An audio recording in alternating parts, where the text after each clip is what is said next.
Il buono, il brutto, il cattivo. The good, the bad, and the ugly for the Pittsburgh Pirates. That's the theme of this series. Shout out to the Italian man himself, Francesco Cervelli, for the inspiration. Let's jump into the week that was. The good and the bad sections will be self-explanatory, looking at both the good and the bad of the week.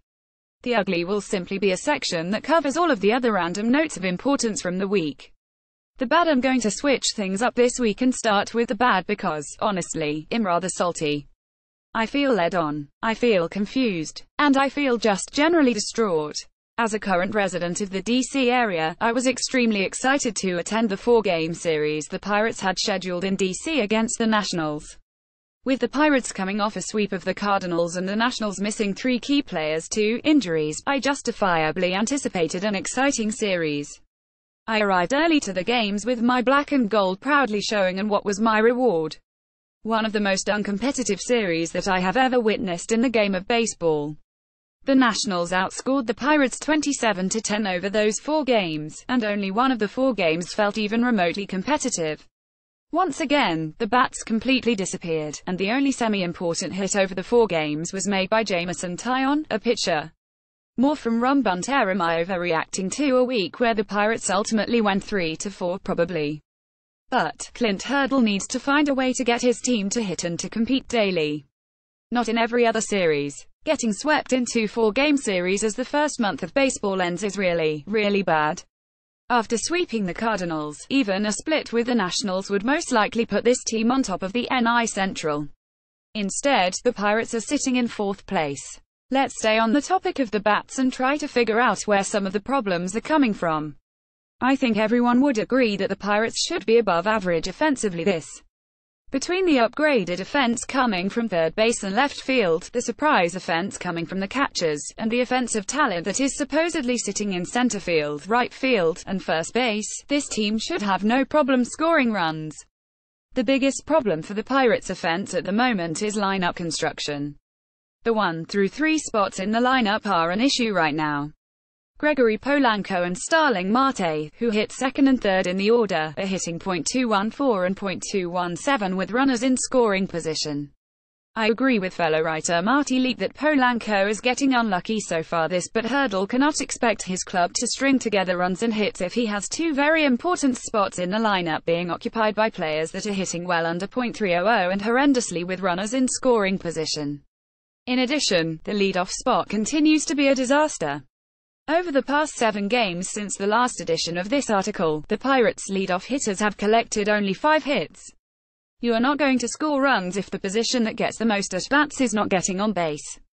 Just like Dave Martinez of the Nationals improvised by unconventionally moving Bryce Harper up to the leadoff spot against the Pirates to jumpstart the Nationals' offense, Hurdle needs to consider similar measures to jumpstart his club.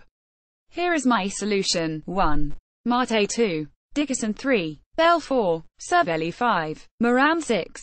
Polanco 7. Frazier 8. Mercer 9. Pitcher Marte is getting on base well and has the speed to steal bases, but is not hitting for much power, so leadoff is the logical conclusion.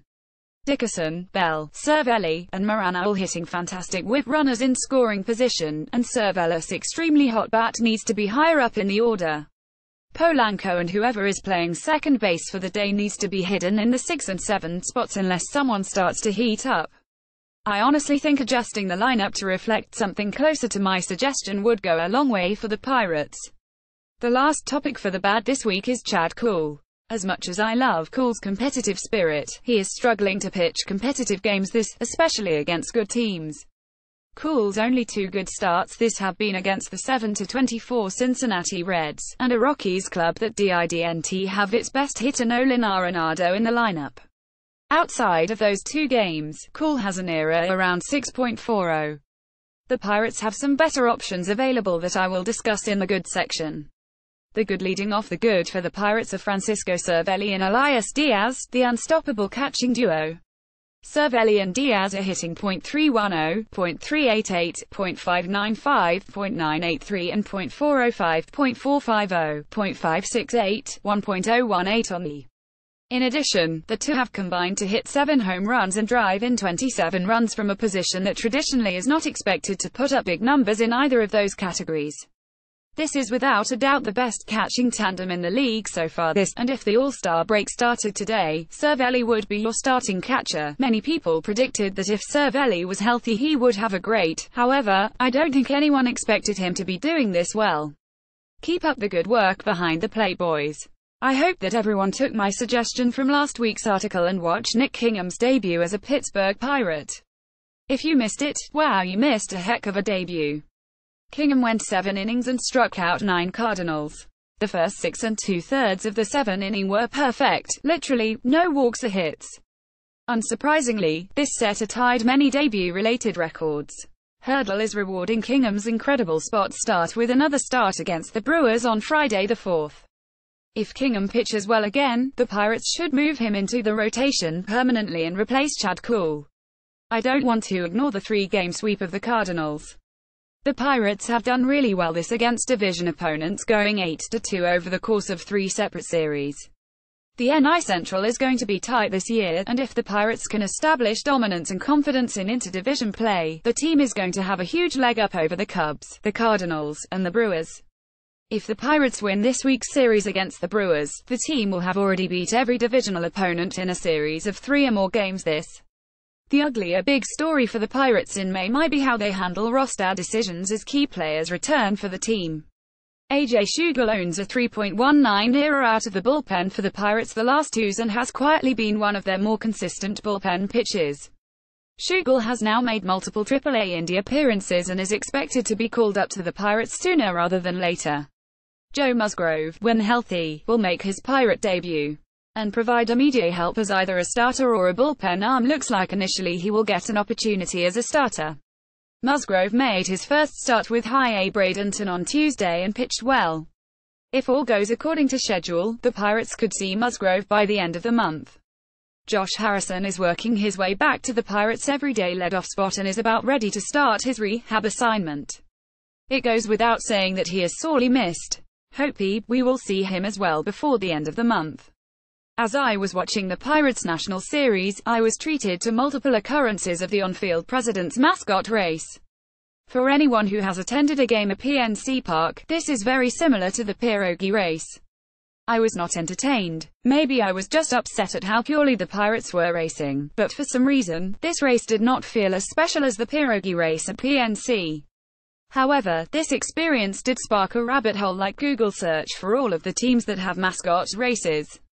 Without spending a terrible amount of time, I was surprised to find 14 different teams with some sort of mascot race. Some of the races and mascots are embarrassingly bad, like the Marlins Sea Creature race, the Astros Hot Sauce Pack race, and the Rangers Dot race. Literally they are just circles racing.